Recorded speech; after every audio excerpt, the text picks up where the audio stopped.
وہ کہتے ہیں کہ انجینئر جو ہے یہ غوث پاک پہ بھونکتا رہتا ہے، نعوذ باللہ من ذالک۔ میں شیخ عبد القادر جیلانی رحمۃ اللہ علیہ کو رحمۃ اللہ علیہ بھی کہتا ہوں، کبھی ساتھ المتوفا 561 ہجری بولتا ہوں۔ ان کی کتابوں میں سے ان کو بتاتا ہوں کہ تم 11ویں ان کے نام کی کھا رہے ہو، اور انہوں نے نماز کا طریقہ غنیت الطالبین میں رکوع میں جاتے وقت اور رکوع سے اٹھتے وقت رفع الیدین کے ساتھ لکھا ہے، تم اسے کہتے ہو مکھیاں مارنا۔ تو میں غوث پاک کے اوپر نہیں بھونکتا، بلکہ غوث پاک یا شیخ عبد القادر جیلانی رحمۃ اللہ علیہ کی طرف جو غلط باتیں منسوب ہیں نا، میں ان کے اوپر بات کرتا ہوں کہ یہ کتاب و سنت کے خلاف ہے، یہ شیخ عبد القادر جیلانی رحمۃ اللہ علیہ کی تعلیمات نہیں ہے۔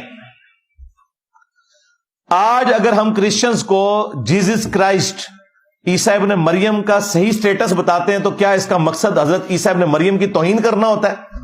بلکہ یہ بتانا ہوتا ہے کہ وہ اللہ کے پیغمبر تھے، اللہ کے بیٹے نہیں تھے۔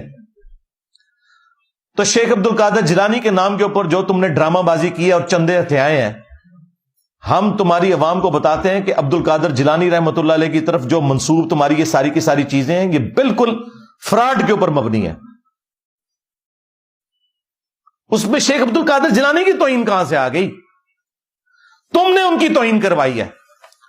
مثلا جب تم یہ لوگوں کو بتاؤ گے، اور تمہارے پاپا جانی جو ہیں مرشدی تار آپ کے خود، پیارے باپا جانی، جب وہ اپنی کتاب میں یہ لکھیں گے اور تمہارے علماء اپنی ویڈیوز میں آ کے یہ واقعہ سنائیں گے کہ شیخ عبد القادر جیلانی رحمۃ اللہ علیہ کا ایک مرید تھا، اس نے لوٹے کی ٹوٹی قبلہ رخ نہیں رکھی، تو شیخ عبد القادر جیلانی نے نگاہ مار کے اسے جلا کے راکھ کر دیا، اور بعد میں لوٹے کی طرف دیکھا اور وہ ٹوٹی ڈر کے مارے مرنے کی بجائے وہ قبلہ رخ ہو گئی۔ ان کا ایک جو غلام تھا، اس نے لوٹا جو رکھا تو لوٹے کی ٹوٹی قبلہ کی طرف نہیں کی، تو شیخ عبد القادر جیلانی غوث پاک سرکار رضی اللہ تعالیٰ عنہ کو اس پر ملال ہوا کہ میرے غلام اور میرے خادم نے اس طرح کیوں کیا ہے کہ مستحب کو ترک کیا، تو آپ نے جلال سے اس کی طرف دیکھا تو وہ آپ کی نگاہ کی تاب نہ لاتے ہوئے جاں بحق ہو گیا۔ جب تم یہ کرامت بتاؤ گے تو ہم یہ کہیں گے بھائی یہ کرامت ہے، کاش وہ پہلے ہی لوٹے کے اوپر نگاہ مارتے لوٹا سیدھا ہو جاتا۔ اور مجھے بتائیں یہ لوٹے کی ٹوٹی کو قبلہ رخ رکھنا یہ کون سا فرض اور واجب تھا کہ جس کی سزا مرید کو یہ دی جائے کہ اسے آپ قتل ہی کر دیں؟ 302 کا مقدمہ ہوتا ہے قتل نہ حق کا، اس کے بدلے میں بابا جی قتل ہوتے ہیں۔ تو یہ تو ہم عبد القادر جیلانی رحمۃ اللہ علیہ کو بچا رہے ہیں کہ ان کی طرف جھوٹ منسوب ہے، ورنہ وہ واجب القتل تھے۔ اور سورہ النساء میں ایک مسلمان کو قتل کرنے کی سزا ہمیشہ کی جہنم آئی ہے، تو تم کیوں اپنے بابا جی کو ہمیشہ کے لیے جہنم میں دیکھنا چاہتے ہو؟ اب مجھے بتاؤ کہ عبد القادر جیلانی کا ہمدرد میں ہوں یا یہ ہے؟ یہ تو انہیں جہنم میں دیکھنا چاہتے ہیں۔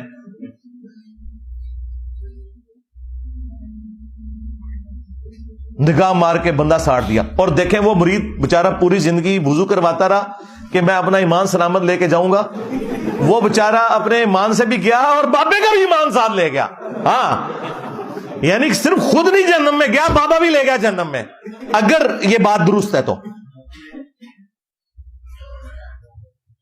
تو یہ تو اپنے بابوں کو خود مروا رہے ہیں، انہیں پتہ نہیں کتنا خطرناک کھیل یہ کھیل رہے ہیں۔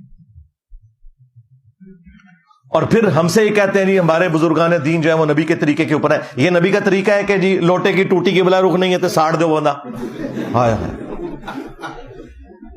کس نبی کے ماننے والے ہو؟ پھر ہم صحیح کہتے ہیں نا کہ مرنے سے پہلے اے مسلمان کر لے اس پہ غور، کتابوں کا خدا اور ہے، بابوں کا خدا اور، کتابوں کا پیمبر اور ہے، بابوں کا پیمبر اور۔ اگرچہ وہ دعویٰ تو یہی کرتے ہیں کہ ہم اسی اللہ رسول کو مانتے ہیں، لیکن پریکٹیکلی وہ ان تعلیمات پہ نہیں چل رہے جو اللہ اس کے رسول کی ہیں عز و جل و صلی اللہ علیہ وآلہ وسلم۔ پھر ہم صحیح تو چیختے ہیں بھائی، کس پیغمبر کی بات کر رہے ہو؟ ہمارے پیغمبر کے بارے میں صلی اللہ علیہ وآلہ وسلم، انس بن مالک کہتے ہیں، صحیح بخاری مسلم دونوں میں حدیث موجود ہے کہ 10 سال میں نے حضور کو وضو کروایا ہے۔ تمہارے بابے کو جس نے تھوڑا سا وضو کروایا اس نے تو مرید ہی مار چھڑیا۔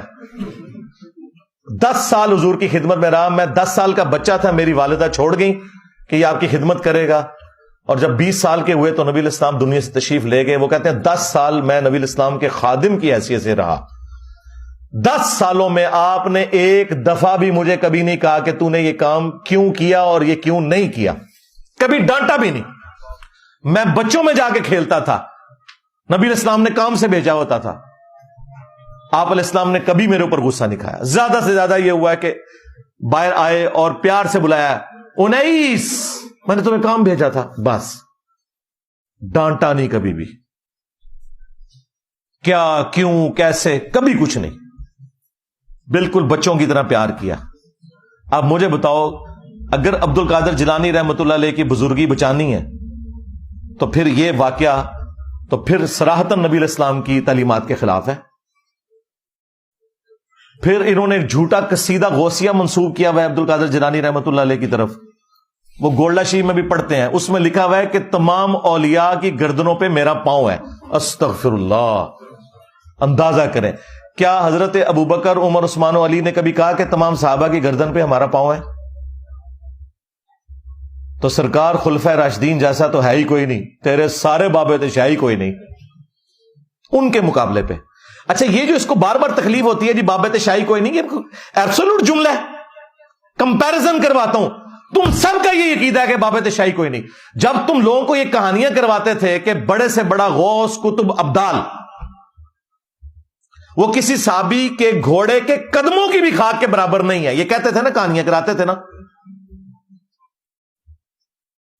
اس وقت تمہیں خیال نہیں آتا تھا کہ تم سارے بزرگوں کو کہہ رہے ہو کہ صحابی کے گھوڑے کے قدموں کی خاک. ہم تو اس کے ساتھ ایگری نہیں کرتے کہ آپ جانوروں کے قدموں کی خاک کے برابر کسی بھی انسان کو کرے جو کلمہ گو ہے. چلے تم تو کہتے تھے کہ نہیں ہے, تو ہم تو صرف یہ کہہ رہے ہیں کہ صحابہ کے مقابلے پہ, اہل بیت کے مقابلے پہ تمہارے باب شاہی کوئی نہیں. تم تو کہہ رہے تھے نہیں نہیں, وہ تو ان کے گھوڑے کے قدموں کی خاک کے برابر میں بھی شاہ کوئی نہیں ہے. دیکھا کتنے گیا میرا دماغ. اور یہ کہانی خود ابن کثیر نے لکھی ہوئی ہے, تاریخ ابن کثیر میں بھی. یہ پرانے بزرگوں سے چلتی آ رہی کہانی, یہ کوئی قرآن حدیث نہیں ہے, بس کسی کو جوش آیا اس نے کہہ دیا. تو اس کے مقابلے میں نبی کے جیسا ہے ہی کوئی نہیں, بابت شاہی کوئی نہیں. یہ تو صحابہ کرام کے گھوڑے کے قدموں کی خاک بات کرتے تھے. ہمیں تو یہ کہنا چاہیے ان کی ڈاکٹرن میں کہ صحابہ کرام کے گھوڑے اور گدوں کی خاک جیسا ہے ہی کوئی نہیں, تو اڈے غوث, قطب, ابدال تھے, شاہی کوئی نہیں. ہاں, خود ہی کہتے تھے نا, اس کو شعر کہہ لو. میری زبان سے کوئی بات نکلتی ہے تو فوراً گستاخی لگتی ہے. سب کچھ تو تم لوگ خود کہتے رہو اور عقیدہ فخریہ پیش کرتے رہو. تو ہم کسی بزرگ کے گستاخ نہیں, گستاخیاں تم خود کرواتے ہو.